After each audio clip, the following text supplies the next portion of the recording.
law that I have broken by being here today? Tell me what law I have broken. You cannot tell me any law that I've broken. Speak to me. The law he's broken is that protesters can't meet in groups of more than 2 under current emergency coronavirus legislation. And he was in a group of 3 protesters outside King's Cross Station. Ironically now swamped by many more police and photographers as he was taken away. Freedom! Here others were asked to go home. I'm asking you just to move away from the line. We're asking you to move on. And there's also a dispersal zone in at the moment. But what if groups of 3 suddenly become 3,000? A mile or so down the road, a much larger group had gathered at Marble Arch, where there were fewer officers available to break things up.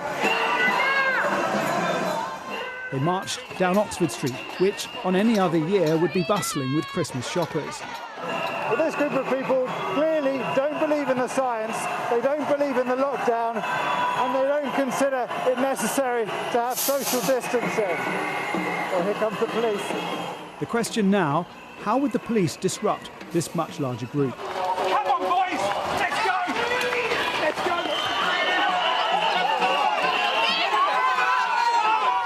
The rule of 2 is something they've never had to implement before.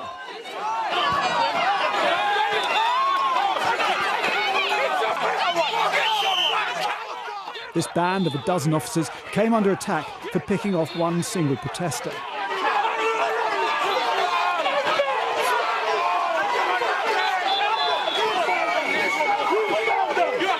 Please, guys, keep moving! So rather than kettling the group, it was a case of asking people to go home, and if they didn't, arresting them.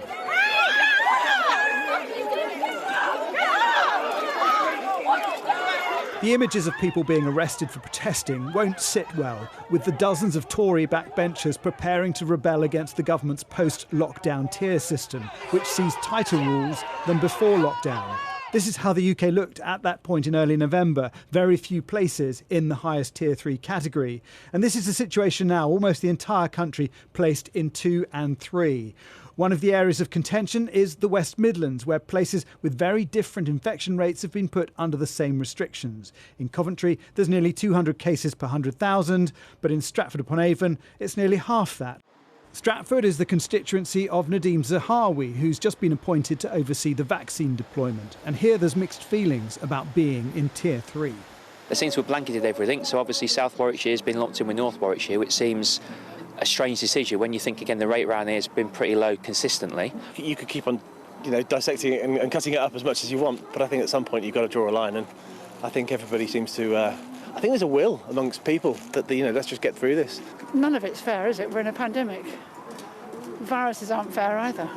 Trying to head off a backbench rebellion, Cabinet Office Minister Michael Gove has written in The Times saying that unless action to slow the spread of coronavirus is taken, the NHS could be broken and hospitals physically overwhelmed. The only way of breaking transmission is actually to keep people apart. Now, one can do this if one's got a very good test, trace and isolate system. Unfortunately, the current UK system isn't fit for purpose, isn't working well. So in the absence of that, we have to have this much cruder, blunter instrument of regional-wide restrictions.